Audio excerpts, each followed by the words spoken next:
Before we begin, I just want to say if you could help me reach 1,000 subscribers before December 6th, I truly appreciate it. It's my birthday and I kind of want to reach that goal. So if you can help grow my channel, thank you so much. I'd love that very much. Regardless, let's just jump into the video. This is going to be a video on all the decks I pretty much have on my account, whether that be playing on competitive, ranked, or casuals with my friends. These are the decks. I'm just going to be going over them pretty quickly. So if you're interested, you can just send a message, comment, and I'll be sure to respond. Let's jump into it. So the first deck is 3 Cyber Dragon structure decks. I made a video on this previously. It's on my account, so you can feel free to check that out. But I like using this when I want to play like more casual. Now the deck is not super competitive. If you know anything about Yu-Gi-Oh, there's this tier list that the community made up. Tier 1 is like very good decks. Tier 0 is like undoubtedly the best decks. This is more like a tier 2 or 3. Like, it's good, you can do well with it, but it's more like fun. You don't expect to win every single game, but it's very cheap because essentially it's just 3 structure decks and I added some bundle cards in. I really do like this deck when I want to just have fun and not play like super competitive. The next deck is Budget Tenyi. I really like this deck. I think Tenyi have a lot of cards that are budget. Now, mind you, the extra deck Tenyi monsters are all ultra rare. Like, all of them are ultra rare, so that's kind of lame. But regardless, you have like these really good wyvern monsters that are just rares. That some of the Tenyis are just rares, a really powerful one. Like, I have 3. This is an old list, I haven't updated it. But yeah, like some of them are like that. It's just fun. Like, if you want to play Tenyi, if you have some of the cards, maybe you only have 1 copy of the spell or 1 copy each of the synchro monsters, or you can only craft 1. You can give this build a try. I think it's genuinely fun. It's more like casual oriented. I wouldn't take this into ranked. I mean, you could and you'll win a couple matches, but you'll have more success with the more expensive Tenyi version. Next up, we got Qliphort. I like Qliphort. It's one of the decks I'm more familiar with in IRL Yu-Gi-Oh! Also, one of the first decks I made in Master Duel. I made a video on it previously. I think the video did pretty well, which made me kind of happy because I didn't think that a lot of people would watch my videos at the time. Pretty much the whole point of Qliphort is that the Scout. This card is the most important one. It's a Pendulum deck, but it's also like a tribute summon, normal summon deck too. It's very interesting. Scout literally adds you any of the Pendulum monsters and you want to search it out as quick as you can. And Qliphorts have the unique effect where you can normal summon them as level 4s. They become unaffected by any monster with a lower level than it. And then their attack becomes 1800. But then if you like tribute them, or if they become tributed, they have effects. It's very interesting. It's like, because the whole point of the deck is pendulum summon, you get a special summon a lot from your hand, right? And then after you pendulum summon everything, you can like tribute some of those pendulums and then you get a bunch of effects and you can do cool things. I think this deck is relatively budget. Now, there is triple Maxi, triple Ash Blossom, triple Scout. But besides that, I think there's not that much really expensive cards in here. Towers, you don't need him. I made a build actually with no towers, but towers is just cool. Sometimes in events where it's like you can't do extra deck, I think this is what I used it in, no extra deck. Towers was insane. Like, it's unaffected by any monster with a lower level than it, and it's level 10. And so it's pretty much unaffected by like everything in the entire game. It's just insane. I really do like this deck, but it's not super competitive. It's more casual. Next up, we got everybody's favorite deck to love or hate, Despia. This is what I take into ranked if I just want to get easy wins and I don't care about, oh, you're playing a fun deck. No, I just want to win. That's all I want. I'm gonna take Despia. This deck is insane. It's so powerful and so consistent. I run the Edge Imp Chain engine, which allows you to get into polymerization super easy. We have 1 light target in the entire deck. That is Snow, just because Snow is a Book of Moon that you can special summon from the graveyard. You can also push for damage. Despia is just, it's crazy. If you've never played it, that's good. You probably never want to play it, just because look at this. Ultra rare, super rare, ultra rare. Like, and look at the extra deck. I don't want to talk about it.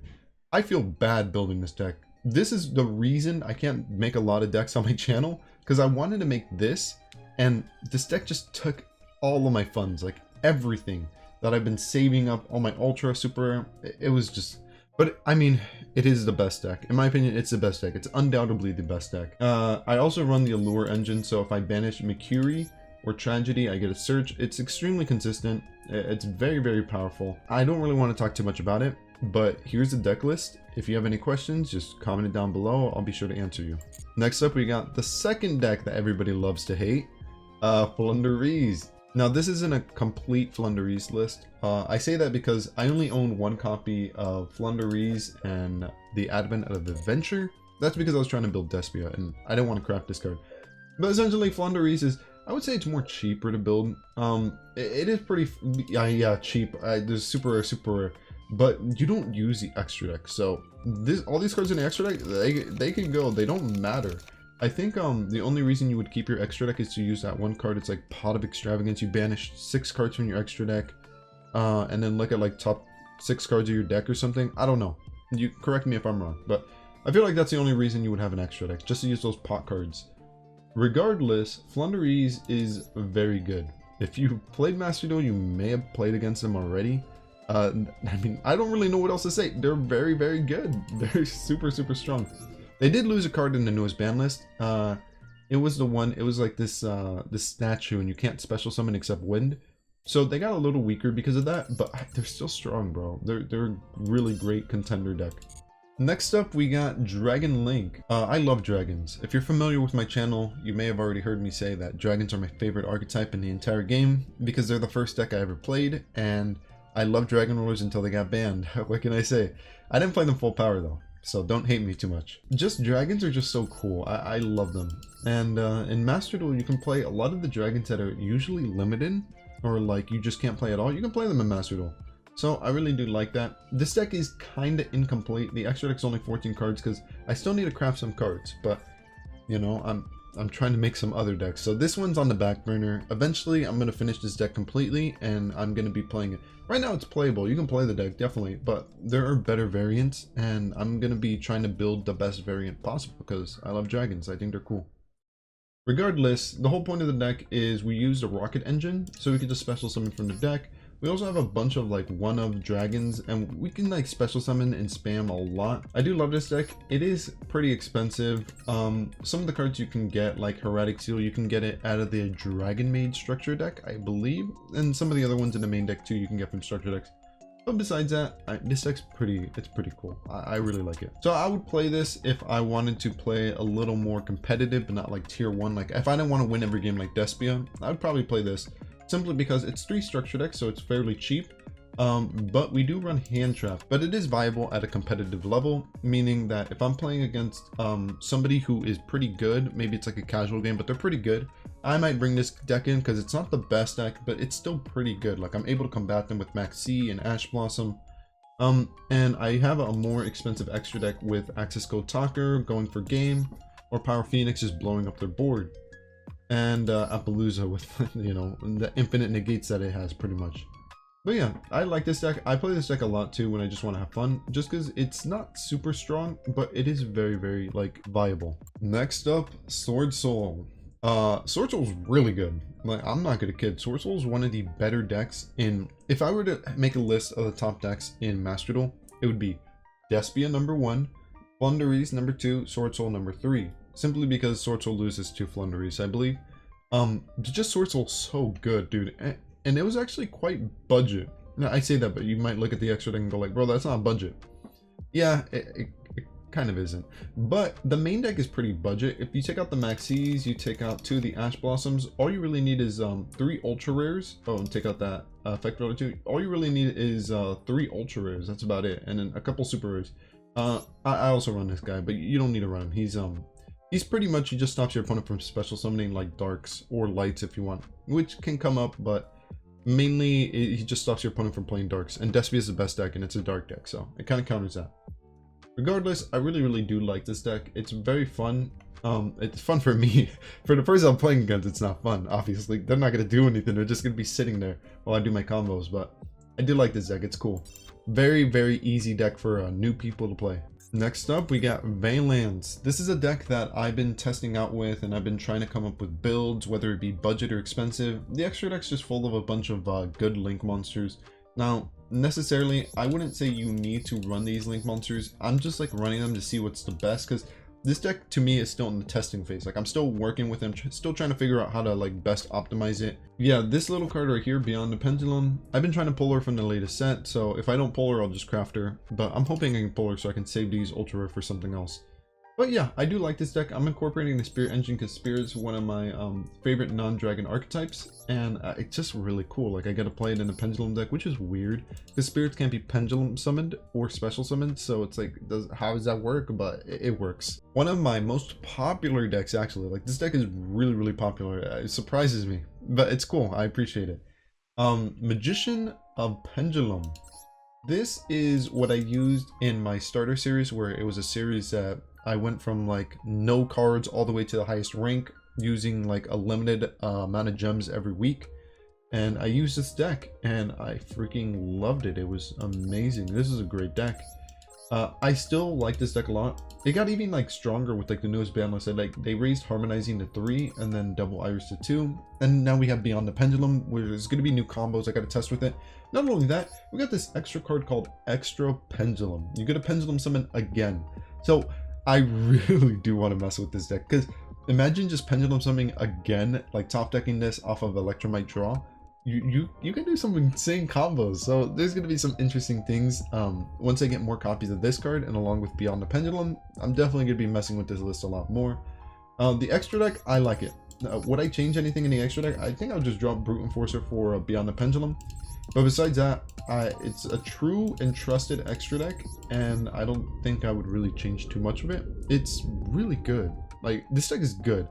Whenever I just want to have fun, I just play this deck. It's a rogue deck. It's like tier 2, but I mean, it's good, dude. You're going to be winning a lot with it. Spellbook of Prophecy, because I bought the spellbook structure deck. I made a video on it, and I was like, well, let's turn it into the best version it can be. I do want to say real quick, the extra deck is a little interesting. It has really powerful cards, but to be completely honest, you're not going into the extra deck, which is weird. You're not going into the extra deck. You're sending stuff from the extra deck to the graveyard using cards like Dogmatic of Punishment, but you're not really going into the extra deck. The whole point of the Spellbook deck is you use Spellbook of Judgment, which was banned, not banned anymore. Pretty cool. And you bring out Gen the Spiritualist. This guy essentially has the effect where nobody can special summon.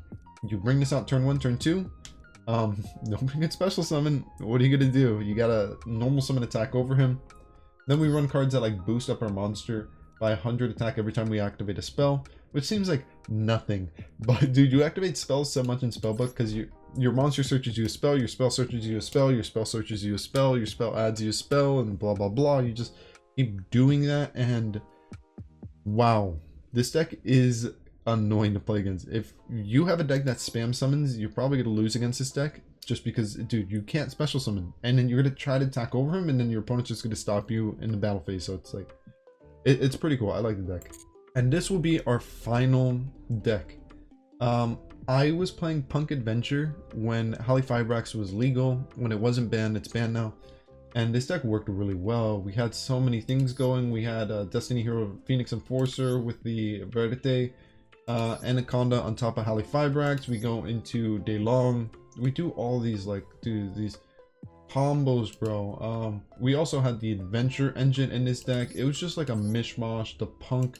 I threw in Tenyi just because Tenyi was really good at being able to get rid of your opponent's like cards before even actually committing to anything. There's a lot of things going on in this deck. This was undoubtedly a tier 0 deck. When I played Master Duel when Halifabrax was legal, every game in Plat or Diamond was just a spam deck with you end on the board of like 3 negates, opponent can't do anything, and there's just like, it's like you just lose on turn 1. That's all the game was. So I built the deck like it. I really liked it, and then Halifabrax got banned. I'm like, okay, whatever. At least that's out of the game now. People are going to be playing different decks. And then they added Despia cards. Thank you so much for watching the video. This is going to be all the decks. A little bit longer video. I wanted to share them because I got this great comment of somebody asking me if they can show off the more competitive decks that I use. Yeah, sure. I haven't done an update video in a while, and I've been getting a lot of love from my most recent videos. So, you know, I'm kind of happy. I'm going to try to put out videos if I can, but I'm going to be busy these next couple days. Regardless, thank you so much for watching. I hope you have a great day or night, and maybe I'll catch you later. Peace. Hey, if you enjoyed this video, feel free to subscribe. You can check out all the new content I'm going to be making, but besides that, Hope you have a great day. See ya. When it comes to 1-year-old Dante, Pierre, you are the fun.